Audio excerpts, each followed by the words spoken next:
La Asamblea escuchará The Assembly will hear an address by the Prime Minister of the Islamic Republic of Pakistan, His Excellency Imran Khan.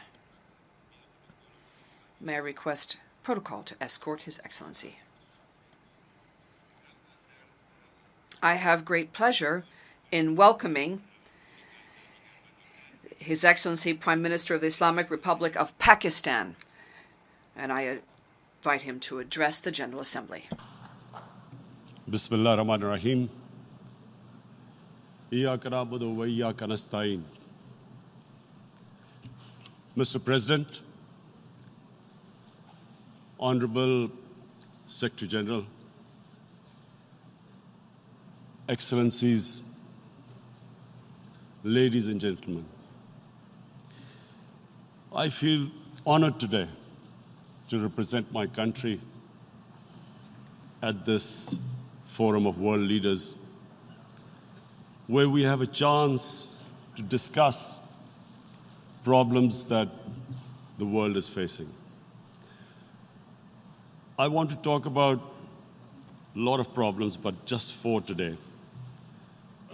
And I especially came to this forum despite a difficult time in my country, facing challenges. I would not have come, but because I feel that there are some very urgent problems which the world must address. So first of all, I start with climate change. So many leaders have talked about climate change. But Mr. President, I feel that there is a lack of seriousness. Perhaps world leaders some of the leaders who can do a lot, do not realize the urgency of the situation. We have a lot of ideas, but as someone said, ideas without funding is mere hallucination. Pakistan, I'll give you start with my own country.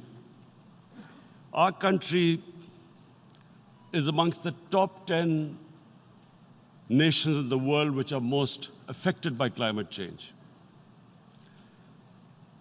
We depend upon our rivers. We are mainly an agricultural country. And 80% of the water in our rivers comes from our glaciers. The glaciers, not just on the Pakistani side, even India. The 80% of the water in Ganges and the Indian rivers also comes from the glaciers, from the Himalayan glaciers, Karakoram, Hindu Kush. And these glaciers are melting at quite a rapid pace. We detected already 5,000 glacial lakes in our mountains. And if this keeps going, if nothing is done, we are scared that humans are facing a huge catastrophe.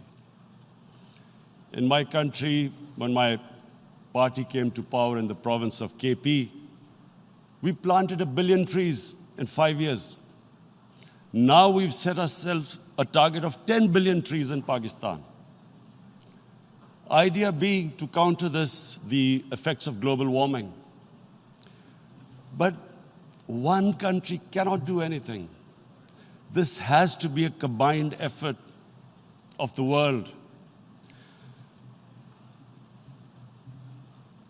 My optimism comes from the fact that humans, the Almighty has endowed humans with great powers.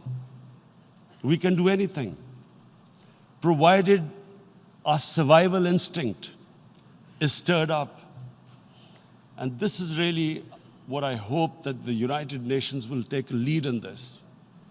There must be more emphasis. Richer countries must be pushed. Countries that are responsible for greenhouse gas emissions. They must be pushed because our country contributes minuscule amount to greenhouse gases. So I feel that the United Nations must take leadership in this. My second issue for me right now is even more critical. Mr. President, every year, billions of dollars leave the poorer countries and go towards rich countries. Billions of dollars siphoned off by the ruling elites of the developing world. And they find their way into Western bank accounts, offshore accounts, tax havens, expensive properties hidden behind companies bought in Western capitals. Mr. President, this is devastating the developing world. This is causing more poverty, debts. It's impoverishing the developing world. The difference between rich and poor countries is growing because of this. Money laundering, which happens because money leaves the poorer countries into rich countries, is not treated the same as, for instance, money from drugs or terror financing. The seriousness which terror financing and money from drugs, the way it is treated, it's not the same. The way the poor countries are being plundered by their elites. It's not happening. In my country, when I took charge of our government a year back, in the 10 years preceding that, our total debt went up 4 times. The debt we had accumulated in 60 years, just in 10 years, it went up 4 times. As a result, the total revenue we collected in 1 year, half of it went into debt servicing. How are we going to spend money on our human beings, 220 million people, when half the money is going into debt servicing? Because our country was plundered by the elites, the ruling elite.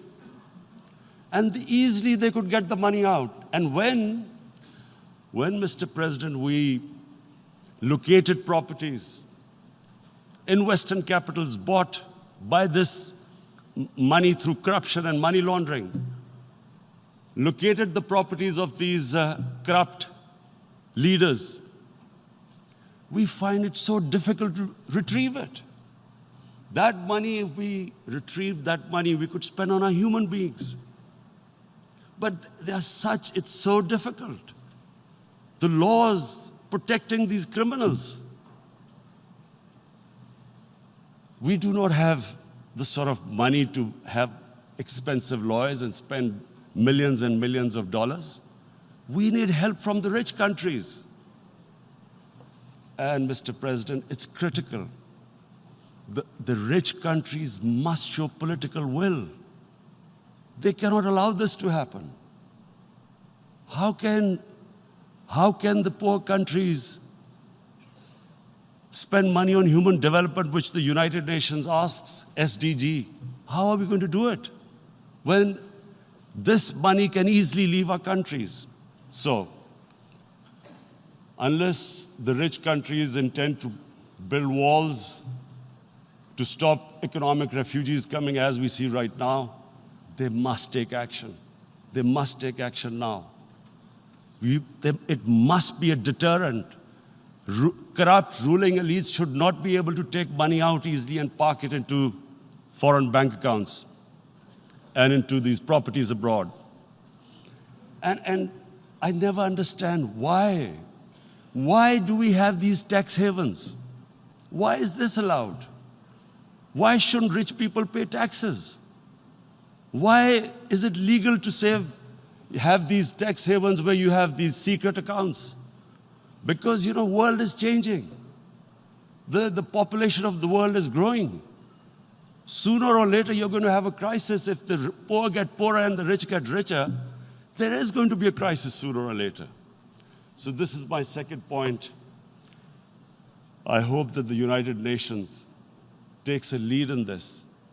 It involves the IMF, the World Bank, Asian Development Bank. They must find a way of stopping this plunder of the developing world. My third point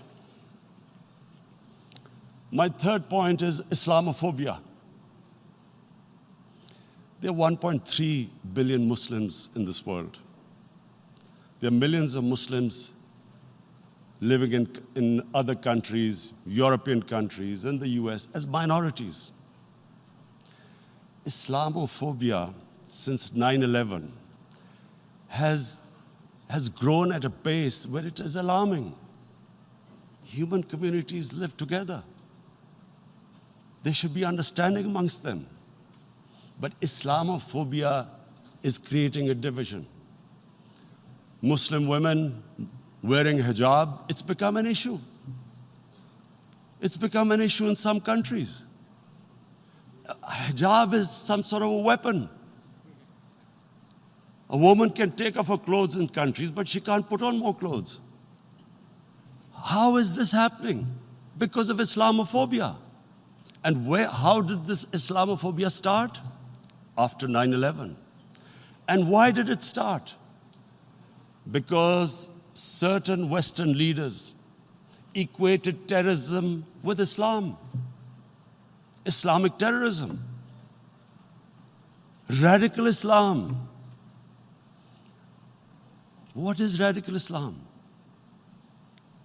There is only one Islam.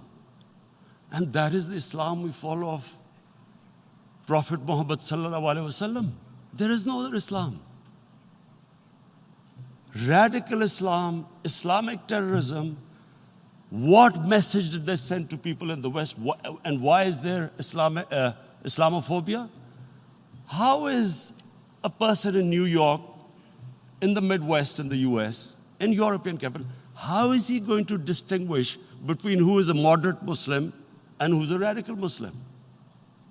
Because terrorism has nothing to do with any religion. This Islamic terrorism, Islamic radicalism, and sadly used by leaders, this has been the main reason for this Islamophobia. And it has caused pain amongst Muslims. We in Muslim countries watch this Islamophobia traveling abroad, and it's getting worse. And may I just say, Mr. President, that in European countries, it is marginalizing Muslim communities. And we all know that marginalization leads to radicalization. Some of the people who ended up as militants in Syria and other places were from marginalized Muslim communities. And my point here is that we must address this issue. I'm sad to say that we Muslim leaders have not addressed this issue either. After 9/11, when this thing came about war against radical Islam, rather than Muslim leaders trying to explain to the West that there is no such thing as radical Islam, in all human communities, they are radicals. They're liberals and rest are moderate. All human communities, Christians, Jews, everyone has it. But Islam is not radical, neither Judaism, neither Christianity, neither Hinduism. No religion preaches radicalism. The basis of all religion is compassion and justice, which differentiates us from the animal kingdom. But unfortunately, the Muslim leadership was so scared of being called radical Islam that all of them became moderates. In Pakistan, we were in the eye of the storm, and our government coined a phrase called enlightened moderation. No one knows what it meant. But everyone started putting on Western suits that they were moderates, started speaking. Even those who didn't know English would speak English because they were moderates. No one had a clue what it was. Because we, in the Muslim world, did not explain to the West that there is no such thing as radical Islam. One of the reasons why after 9/11, Islam was supposed to be equated with terrorism was suicide attacks. Because the 9/11 bombers did a suicide attack, all sorts of theories came up that the Muslims are involved in suicide attacks because they will get virgin in heavens. Some came up with, what about women, suicide attackers? So this bizarre thing happened. No one explained. Suicide attacks and Islam were equated. No one did research that before 9/11, the majority of suicide attacks in the world were by Tamil Tigers, who were Hindus. No one blamed Hinduism, and quite rightly. What has Hinduism got to do with what desperate people were doing in Sri Lanka? We all know we've seen films about Japanese kamikaze pilots at the end of the Second World War doing suicide attacks. No one blamed the religion.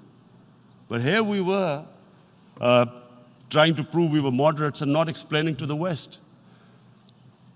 But the most important thing I wanted to say here today, in explaining this Islamophobia, Mr. President, and I feel it's very important because I've spent, because of I played professional sport in England, I spent a lot of time there.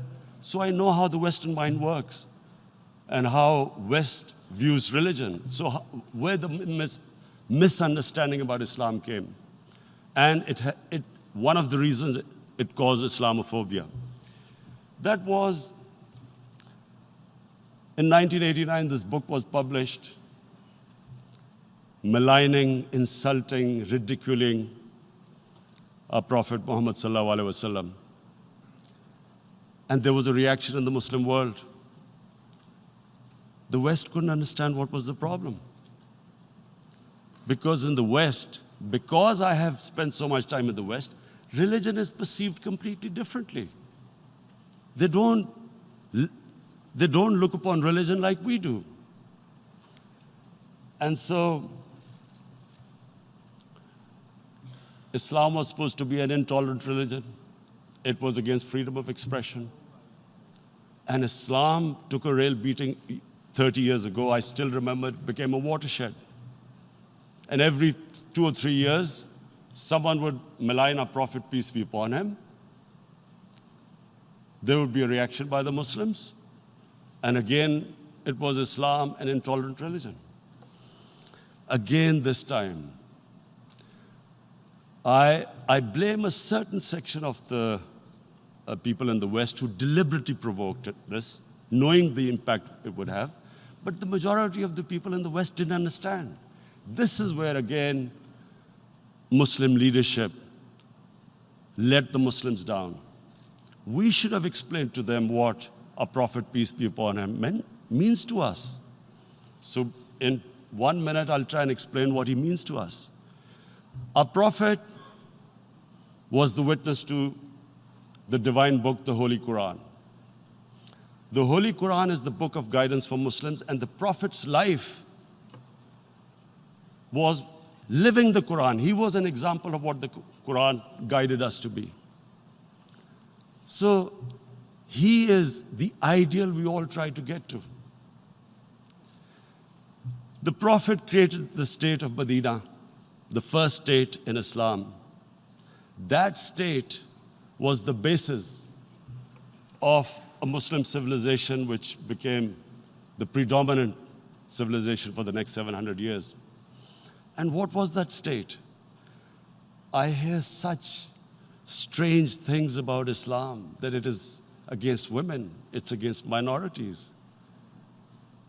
The first state of Islam in Medina, it was the first time a welfare state was set up.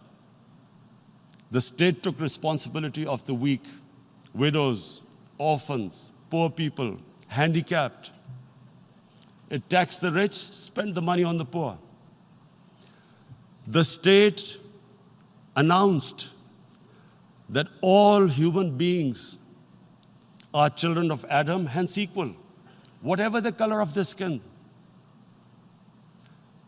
The state announced, the Prophet announced that, and slavery, the whole system depended on slavery as it did for many years in the Western societies. The Prophet said that one of the greatest deeds is to free a slave. But because the society depended on slavery, he said, but if you have to, treat them as an equal member of the family. And as a result, something happened in a Muslim world which hasn't happened in any other civilization. Slave dynasties appeared. Slaves became kings. The Mamluks, slaves who ruled Egypt. In India, there were slave dynasties. And then, with minorities, again, you hear that Islam is supposed to be against minorities. Let me just make this clear. In Islam, the Prophet announced that everyone was free to practice his religion. It was a sacred duty to protect the places of worship of all religions. He announced that every person is equal in front of law, whatever his religion or his color. And this incredible case, and I always quote this, that the fourth Khalifa, the head of state of Medina, he lost a court case against a Jewish citizen. So, number one, it showed there was a rule of law, no one was above law. And number two, that a Jewish citizen was an equal citizen. So, Mr. President, when a Muslim society is unjust to its minorities, it is going against the religion of Islam and our Prophet, peace be upon him. So, it is important to understand this. The Prophet lives in our hearts. When he's ridiculed, when he's insulted, it hurts. As we human beings understand one thing, the pain of the heart is far, far, far more hurtful than physical pain. And that's why the Muslims react. And I always thought that if I ever had the stage, I would try and explain this to the world community, especially to the Western community, because having lived in the Western community, people didn't understand this. When I first went as a teenager to England, there was a comedy film on Jesus Christ. It's unthinkable in Muslim societies. So we need to explain that, look, in a human community, we must be sensitive to what causes pain to other human beings. We have, in the Western society, and quite rightly, the Holocaust is treated with sensitivity because it gives the Jewish community pain. That's all we ask. That do not use freedom of speech to cause us pain by insulting our Holy Prophet. That's all we want. And now, the number fourth point, Mr. President, and this is the most critical point, is the reason why I especially came here. It is about what is happening in Kashmir. Before I go on this, I want to make one thing clear, that when we came to power, my first priority was that Pakistan would be a country which will try its best to bring peace. We had been through this war on terror. We joined the United States war on terror after 2001.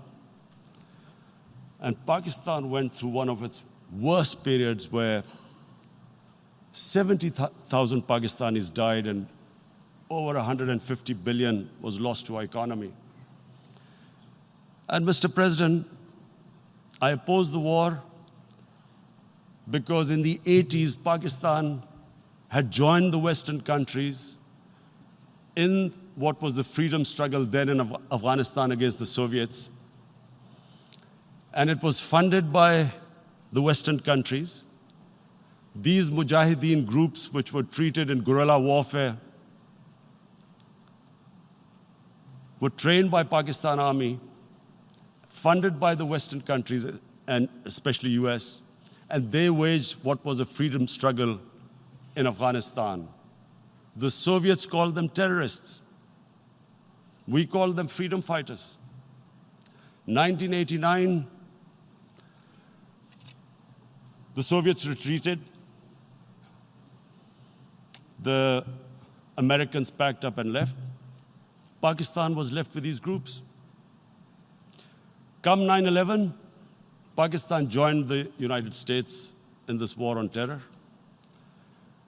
And now our government was supposed to, the reason why I opposed joining this war, because here we had indoctrinated them in jihad, meaning freedom struggle against foreign occupation. Now, because we had joined the US, and the US had occupied Afghanistan, now we were supposed to tell them that, no, this is not freedom struggle and jihad, it's terrorism. So that's why I tried to tell then government that, stay neutral because you will have leverage over them. You will be able to control them. But if you join them, you become collaborators and they will attack you, which is what happened. They turned against us. We went through a nightmare. 70,000 people killed in a war we had nothing to do with. No Pakistani was involved in 9/11. Taliban were in Afghanistan. Al-Qaeda was in Afghanistan. What had we to do with it? 70,000 Pakistanis died. So when we came to power, we decided that we would dismantle what was left of these groups. And this decision was taken not just by us, but by all the political parties in Pakistan. Unfortunately, they didn't implement it. So we came to power, we decided to implement it, and we dismantled whatever was left of the groups. And I know that India keeps accusing us that there are these groups there. I would like the United Nations to send observers, see for themselves what we've done. No Pakistani government would have dared to do this because it would have created strife. But we decided that there would be no militant organizations in Pakistan. So I need to give you this background and to what I'm going to say later on. And secondly, we started mending fences. I invited the Afghan president. We developed a relationship with Afghanistan. We had problems with Iran. We mended fences there. And then India. Now let me just give you a little background about my relationship with India. Because of cricket, and cricket being it's a passion in the subcontinent, I had great following in India. I have friends in India. And I loved going to India. So immediately, when my party came to power, the first thing we did was to immediately reach out to India. And I spoke to President Modi and I said, look, we have similar problems. Climate change, poverty, let's get together. Let's resolve our differences through trade. Let's build a relationship on trust. Prime Minister Modi told me that, there were terrorist attacks from Pakistan. I said, we have problems with you. There are terrorist attacks which we know are instigated by India in Balochistan. We caught a spy, Kulbhushan Yadav, who admitted what the sabotage going on in Karachi and Balochistan. So we said, look, let's leave that behind. Let's move forward. Our main priority should be our people. The highest number of poor people live in the Indian subcontinent. Unfortunately, didn't make any headways. Our foreign ministers were supposed to meet on this in the UNGA last year. India canceled it. We thought that it's their election coming up. It's a nationalist, ultra-nationalist party. It doesn't want to cozy up to Pakistan. So we thought, okay, we'll wait till the elections. Meanwhile, a 20-year-old Kashmiri boy, whose father said was radicalized by the security forces in Kashmir, blew himself up on an Indian convoy. Immediately, India blamed us. I spoke to the Indian public on television. I said, if you give us any iota of proof, we will immediately take action, because we've clamped down on these groups. Rather than sending us any proofs, they sent their jets in, they bombed us. We retaliated. A jet, 2 of their planes were shot down, 1 pilot bailed out in Pakistan. We immediately returned the pilot, saying that, look, we do not want any escalation. Rather than taking that as a peace gesture, the entire campaign, almost the entire campaign of Mr. Modi in the election was how he had taught Pakistan a lesson that jets had killed 350 terrorists. Complete lie. They had just killed about 10 trees of ours, which was quite painful given that, we are growing all these trees. He then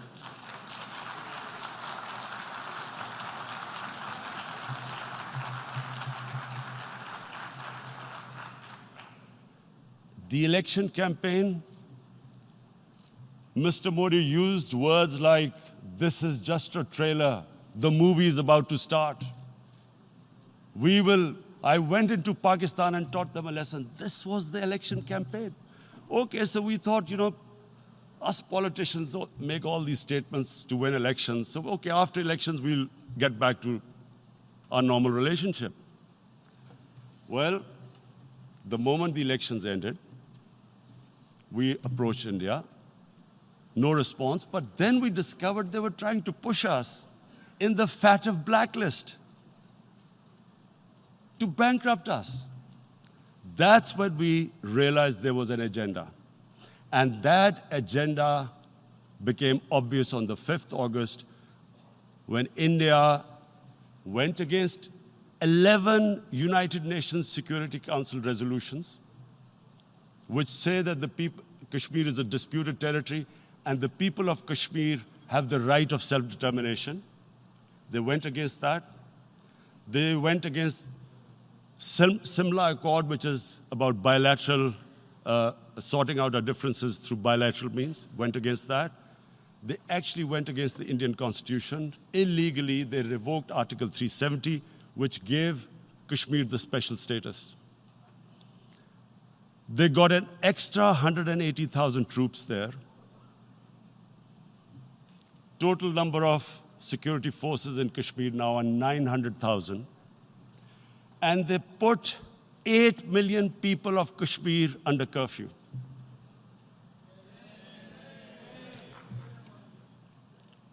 Mr. President, now I just briefly want to make the people understand, how can anyone do something like this?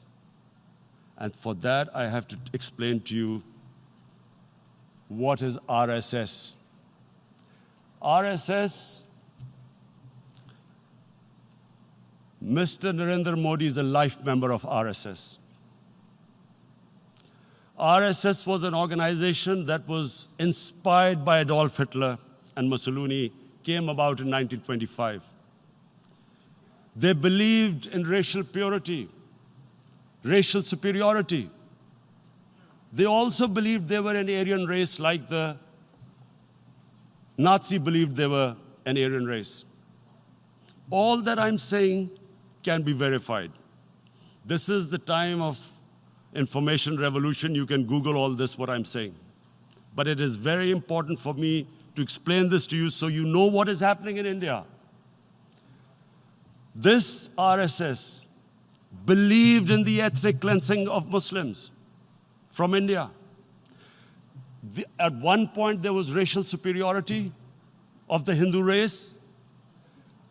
Secondly, it was hatred for the Muslims and for the Christians, because they believed that this golden age of Hindu civilization was stopped because of Muslim rule centuries back and then the British rule of India.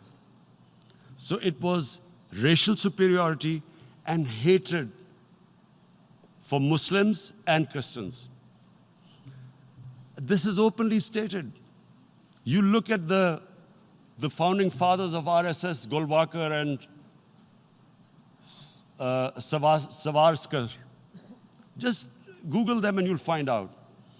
And this ideology of hate is what murdered the great Mahatma Gandhi in 1948. It was this ideology of hate that made Narendra Modi in 2002 do a pogrom against Muslims in Gujarat when he was the chief minister. He allowed 3 days for these RSS goons who were inspired by the Hitler brown shirts. They actually wear brown shirts. This RSS, the Congress Home Minister gave a statement that in RSS camps, terrorists are being trained. And these terrorists butchered 2,000 Muslims and 150,000 Muslims were made homeless. Narendra Modi could not travel to the US because of that. And I need to make you understand this background before I explain to you that what sort of a mindset would lay siege to 8 million people with 900,000 troops. Women, children, sick people, locked in as animals. In fact, of what I know of England, if 8 million animals were locked in, the RSPCA would have made a lot of noise about it. These are human beings.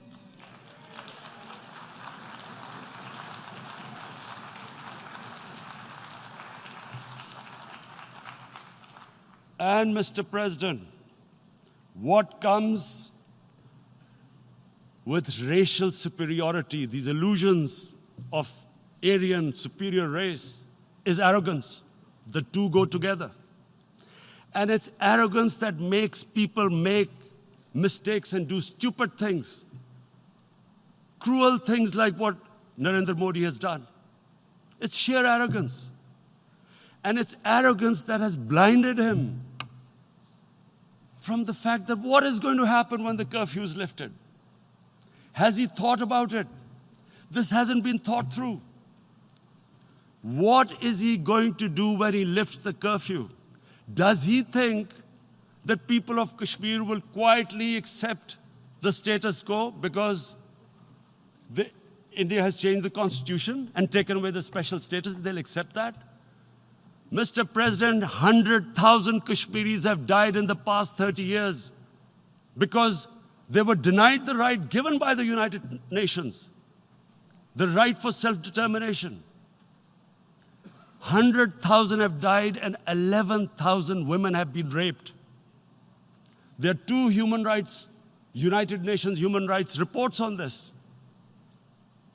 The world hasn't done anything because India is a huge market, 1.2 billion people. Sadly, the material prevails over the human. But this has serious consequences. Again, I repeat, that's why I'm here. Look, what is going to happen when the curfew is lifted will be a bloodbath. The people will come out. There are 900,000 troops there. They haven't come to, as Narendra Modi says, he's done this for prosperity of Kashmir. This is supposed to be for the development. These 900,000 troops, what are they going to do when they come out? There'll be a bloodbath. Has he thought it through what happens then? Mr. President, has anyone thought that what happens when there is a bloodbath? What do you think the impact will have on people of Kashmir? What do you think they will think? The way they have been boxed in their houses, treated like worse than animals, no rights. Thousands of all the political leadership has been arrested, taken out of Kashmir. Even those Kashmiri leaders who were pro-India have been taken out. 13,000 boys have been picked up and taken to God knows which destinations. So what do they think? What will the people of Kashmir do when they lift the curfew?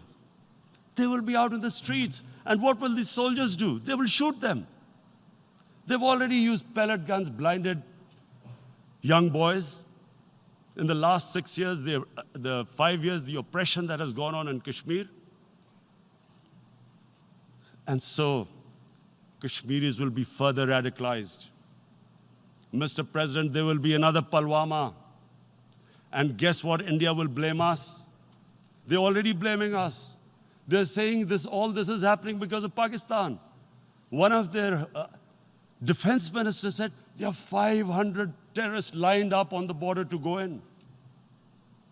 Why would Pakistan send 500 terrorists when there are 900,000 troops? What impact are they going to make? What will they do? And don't we know that the moment there is some terrorist attack, all that will happen is there'll be further cruelty and oppression of the people of Kashmir. We will just give the 900,000 troops to further crush the people of Kashmir. And then we'll give the Indian government an excuse that, look, Pakistan is a terrorist state, and this mantra that has gone on, Islamic terrorism. The moment you use this catchword, Islamic terrorism, the whole world turns away. No one talks about human rights. You can do whatever you want, which is what has happened in Kashmir, because they keep using this word, Islamic terrorism. And this is what they're doing right now. What do we benefit from further increasing the cruelty on the people of Kashmir? And why would we want this? But there is no other narrative left for India. As when they lift the curfew, whatever happens, Pakistan will be blamed, and there is always a danger of another Pulwama. They might come and bomb us again, and then another cycle might start. And what does Narendra Modi think? That 180 million Muslims of India are thinking right now. Aren't they watching these Kashmiris stuck inside for 55 days they've been stuck in? Aren't they watching? What do you think? Don't you think that the Muslims will be radicalized in India? And I'm talking about 180 million people. And when they get radicalized, there will be some incident in India somewhere down the line. Again, we will be blamed. And I'm warning you right now, again, we will be blamed. And, Mr. President, what about 1.3 billion Muslims who are watching this? And they know that it is only happening in Kashmir because they're Kashmiri Muslims. This is not happening to Kashmiri Hindus. They know that this is happening because of their religion. So what do you think they will be thinking? What do you think the Jewish community would think if they were, forget 8,000 Jews stuck like this? What do you think Europeans would think? What do we think? I mean, any human community, if their members are stuck like that, what do you think they will think? Are we a children of a lesser God? Is it not going to cause us pain? And then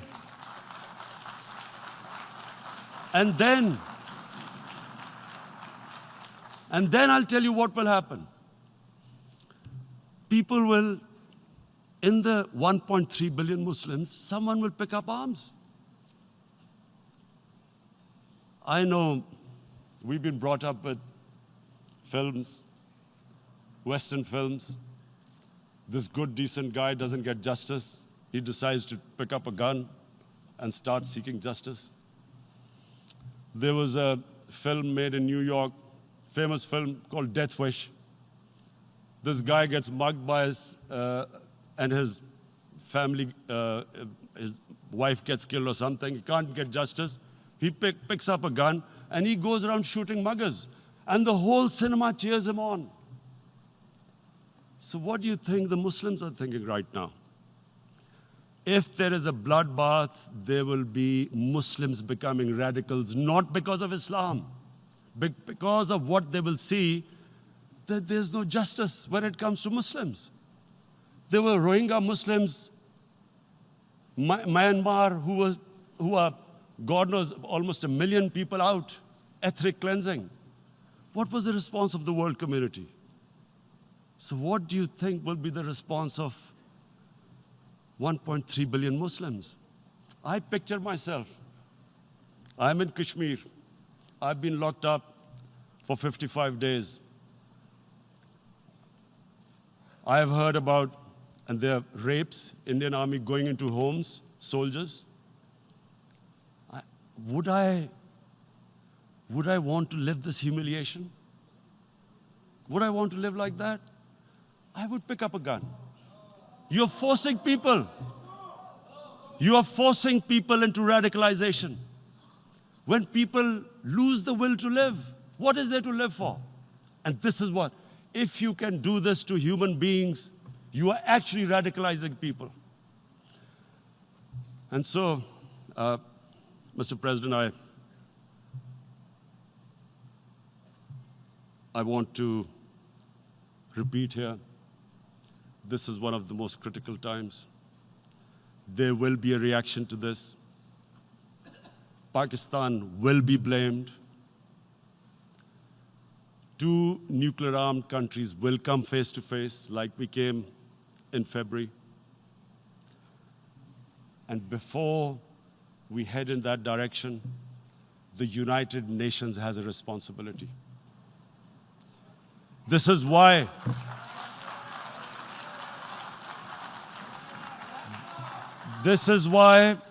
the United Nations came into being in 1945.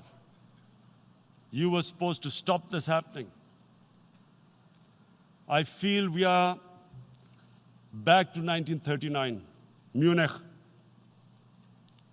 Czechoslovakia has been taken, annexed. What is the world community going to do? Is it going to appease a market of 1.2 billion, or is it going to stand up for justice and humanity?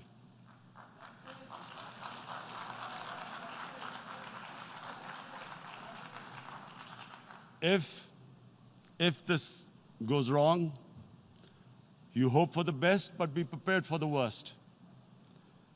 If a conventional war starts between the 2 countries, Mr. President, if a conventional war starts, and anything could happen, but supposing a country 7 times smaller than its neighbor is faced with the choice, either you surrender or you fight for your freedom till death, what will we do? I ask myself this question. And my belief is, La ilaha illallah, there is no God but one. And we will fight. And when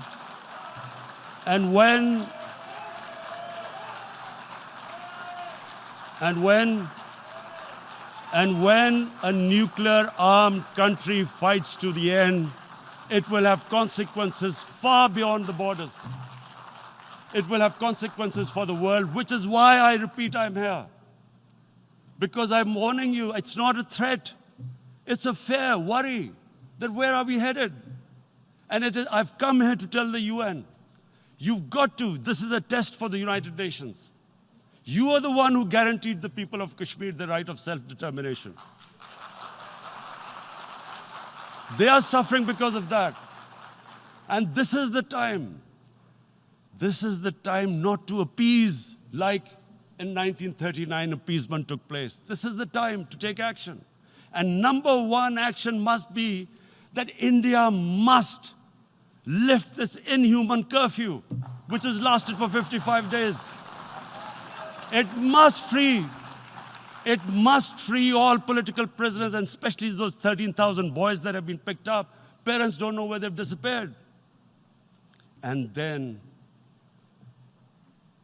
the world community must give the people of Kashmir their right of self-determination. Thank you. En nombre de la Asamblea General agradezco. On behalf